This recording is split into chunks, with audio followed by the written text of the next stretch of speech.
Here's a powerful way how you can release the negative charge a past memory has on you. Often we carry a lot of negative energy with us that blocks us energetically, that blocks us from achieving the things we want to achieve, to create the things we want to create, or to manifest what we want to manifest, so to say. It holds us back from living the life we are meant to live because we're still unconsciously living in the past, because we still have this negative energy that's in our system and that we're carrying with us all the time. And a lot of times we're not aware of it. And this process will help you to become aware of it and to also release it. But a little disclaimer, if you carry a lot of trauma with you, a lot of heavy emotions, where you say, I don't feel ready to feel into this, that's totally fine. And you shouldn't feel ashamed to reach out to somebody who can help you assist with that healing process. So whether that's a therapist or another healing form, a medium of healing of your choice, don't be ashamed to reach out to people and help you with that. I'm just an artist sharing what works for him on his healing journey, on my healing journey, and the techniques that I applied for myself and what I also share with other people to help other people as well. But everyone has their own journey, so respect where you are and honor where you are. But here's the process, and I suggest you take notes and also save this video so that you can come back to it later on. First of all, bring to mind a negative memory, a memory in the past, of the past, that weighs you down, where you still have a negative charge towards it, where you still feel unease, like no ease within yourself when you think about it. Just bring it to mind and write it down. Once you've written it down, allow yourself to see it. See it in front of your eyes. Close your eyes and see it in front of your eyes. Step into that moment and experience it again. Allow yourself to feel what you feel and stay there for a moment. You don't have to stay there forever. Don't stay too long, matter of fact, just 1 to 2 minutes, but allow yourself to feel into it. It's important that you re-experience it again. And whatever comes up, allow it to come up. And after you've done that, take a sheet of paper again and write down the feelings that came up. So, for example, maybe you felt a lot of shame, a lot of guilt, a feeling of helplessness, a feeling of rage, of anger, of sorrow, of sadness. Just write down that what you felt. You can even just write it down in one word: sadness, feeling helpless, whatever it is, whatever came up. Make sure you note that down. And after you've noted that down, after you've become aware of that experience, of that feeling that's attached to that experience, allow yourself, let go in again, and allow yourself to take yourself out of that moment. And imagine yourself watching it on a screen, just like you're watching me right now speaking to you on a screen. Or imagine yourself being in a cinema and observing it, and you're just sitting in the room and in the cinema and just observing it on the screen. You're not in there anymore, you're out there just watching it.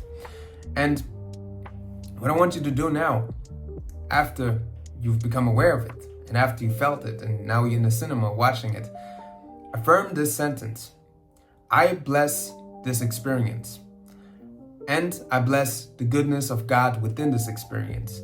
It all happened for my highest good. Because when you do that, you transmute the energy. And this maybe sounds ridiculous to you. This is maybe where it becomes hard for you because you don't see the good in it yet.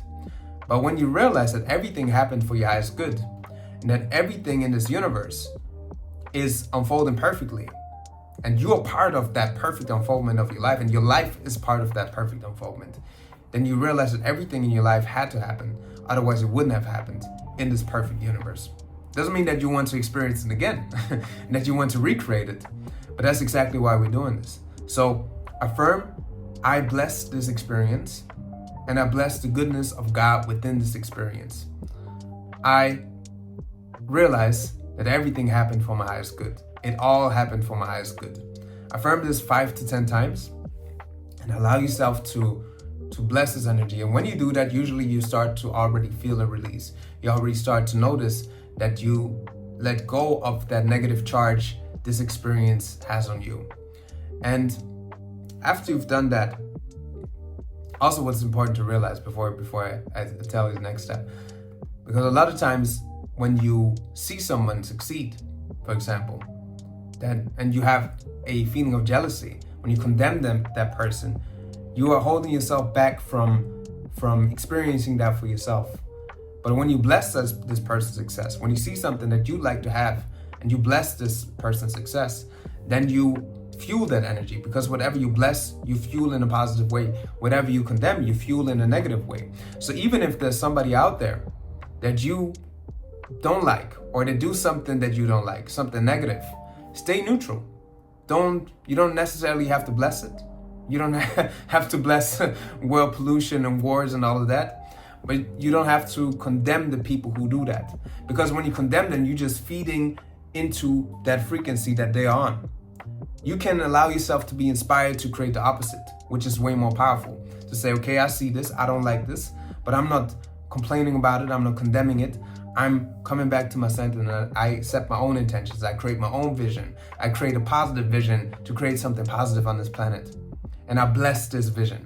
And I pray for these people who still don't realize that we are all one and that everything we do is affecting all of us. That's a better way to approach it. But just wanted to mention that real quick, that it's important to know that whatever you bless, you fuel positively, and whatever you condemn, you fuel negatively. And when you condemn something, you hold yourself back from it. And after you've written down that experience and become aware of the emotions you felt, the feelings you felt, and you bless this experience, now you create a new memory. And you basically just go back into that memory, but create it in a way that's positive and empowering for yourself. And this maybe sounds ridiculous to you, or seems funny, or even a bit controversial. And is it a lie? Yes. But the thing is that your subconscious mind doesn't know the difference between what's real and what's not. And this way you reprogram your subconscious mind, because you release what happened in the past and you allow it to vanish. And you not just allow it to vanish, you took that energy and you transmuted it into something positive. So go back to the memory, or go back to the cinema, see the old memory again if you want to, and then imagine it shrinking down like in those old cartoons going together. And then imagine a new picture popping out. And for example, if you had no friends in your childhood, or people picked on you, and you felt that before again, or you had a specific scenario where you sat alone in the room, in the classroom, and nobody was with you, then you can basically, first of all, write down the opposite, and then go into that cinema, see it playing out in front of your eyes, in front of the screen, and see the opposite of it. Imagine yourself being around, having friends around you, having people who stand up for you, people who love you for who you are, having a lot of children, having different children, a lot of friends around you that you enjoyed playing with. And just imagine it, allow yourself to feel into it. And then step into that experience again. So first of all, see it in front of the screen and then step into it. Because when you do that, you create new memories in your mind. And again, your subconscious mind doesn't know the difference between what's real and what's not.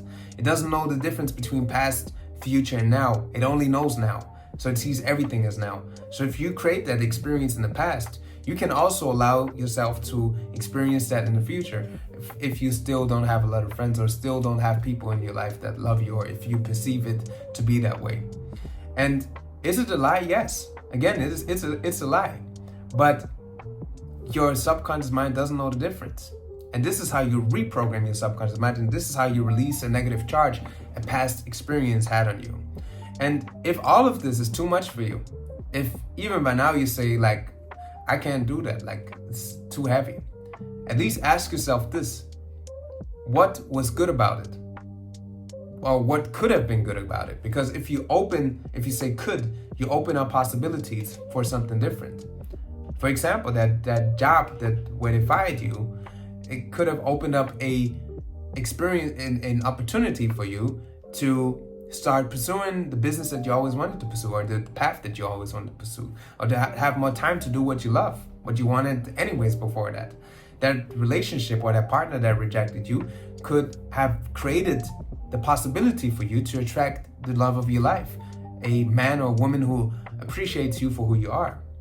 The failure in your business, or the business that failed back then, could have been the possibility for you to come back stronger, to learn something and to do it differently in a positive way. You know, there's always something good in the things we experience. We just tend to oversee it because we've been programmed to focus on the negative all the time. But when you focus on the good and when you look for the good, you will find the good.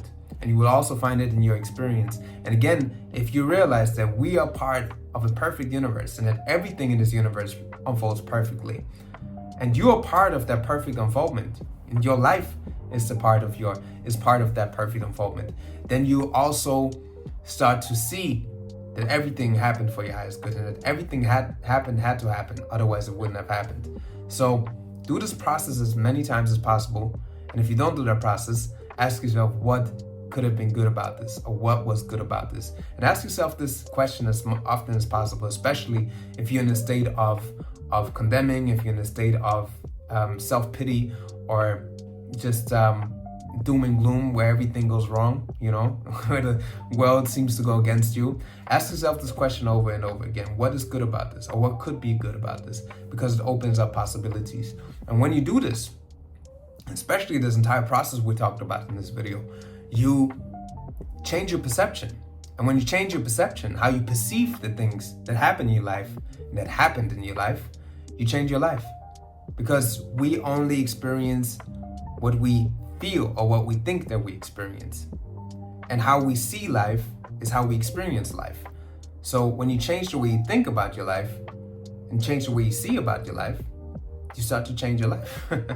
You start to change your experience of life itself. And we all have our own experience. You have yours, I have mine. But as long as you're here, why not make it so that you enjoy it? And why not use some tools, even if they seem like lies or even if they seem a bit ridiculous, to create what you want to create for yourself and start enjoying your experience while you're here. So try this process. Let me know in the comments how this worked for you. Let me know how this resonated with you, and if something came up, or if you noticed that you had suppressed something for a long time and allowed you to release it now. Then let me know in the comments. If you have any questions, also drop them in the comments. And if this resonated with you, I'm soon hosting a live workshop, as a live event on June 17th, which is all about breaking out of limiting patterns, connecting back to yourself, and also taking aligned action so that you can start doing what your soul is calling you to. And I'd love to see you there. If this whole thing resonated with you, I think you will love what we're going through. You can sign up for free in the link in my bio or in the link in the description. And of course, it depends on when you see this, but if you see this before the event, then I'd love to see you there. If not, then you probably missed it. But you can sign up for free. We're doing it on June 17th at 8 p.m. And apart from that, I thank you for your time. I thank you for being here. I thank you for listening. I am Law Heru, and this is The Way of Law.